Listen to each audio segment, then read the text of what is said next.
Deion Sanders irks ESPN host as he witnesses 35-year career low.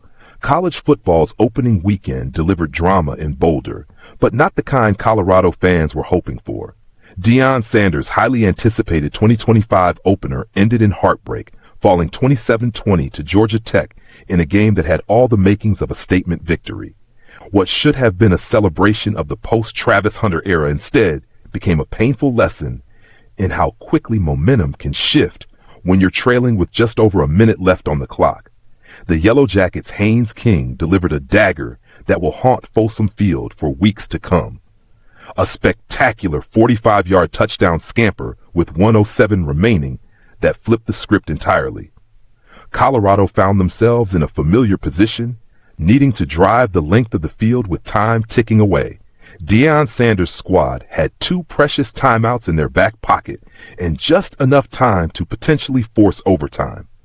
Instead, what unfolded in those final 67 seconds has become the talk of college football, and not for the reasons Deion Sanders would prefer.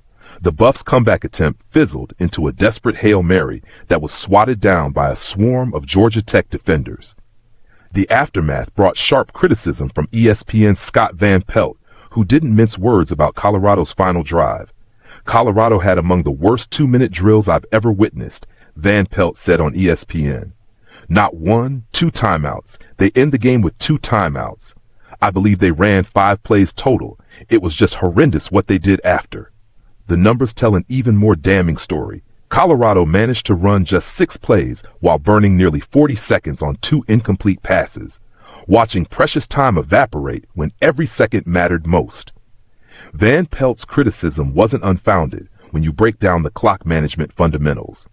With 50 seconds left and facing 2nd and 12 from their own 23-yard line, Kydon Salter found Hakeem Williams for 11 yards, just 1 yard short of a first down. Here's where the wheels came off.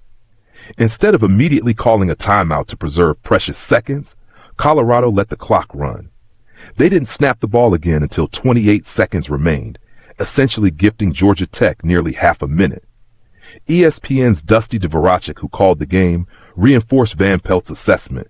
Every second is so precious in that scenario, and you got 2 timeouts in your back pocket.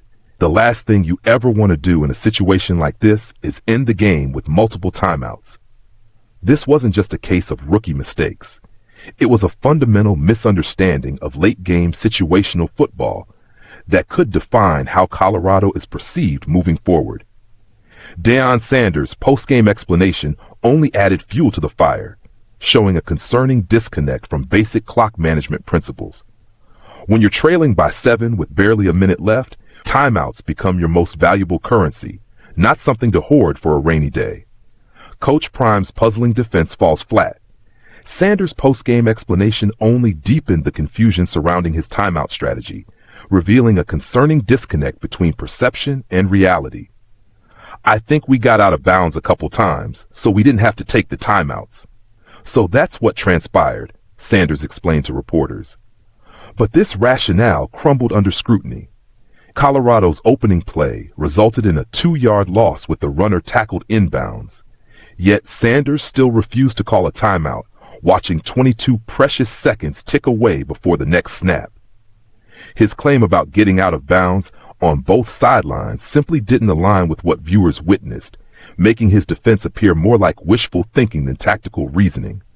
The most damning aspect of Sanders' explanation came when he doubled down on his decision to preserve timeouts for when they were truly needed.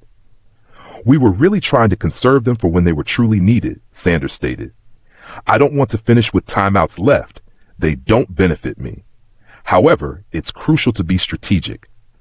This logic defied basic football fundamentals. If trailing by 7 with 67 seconds left isn't the moment when timeouts are truly needed, then when exactly would they be? His assertion that he didn't want to finish with unused timeouts rang hollow, considering that's exactly what happened, undermining his own strategic justification. Perhaps most troubling was Sanders' attempt to rationalize the 11-yard completion to Hakeem Williams that left Colorado just short of a first down.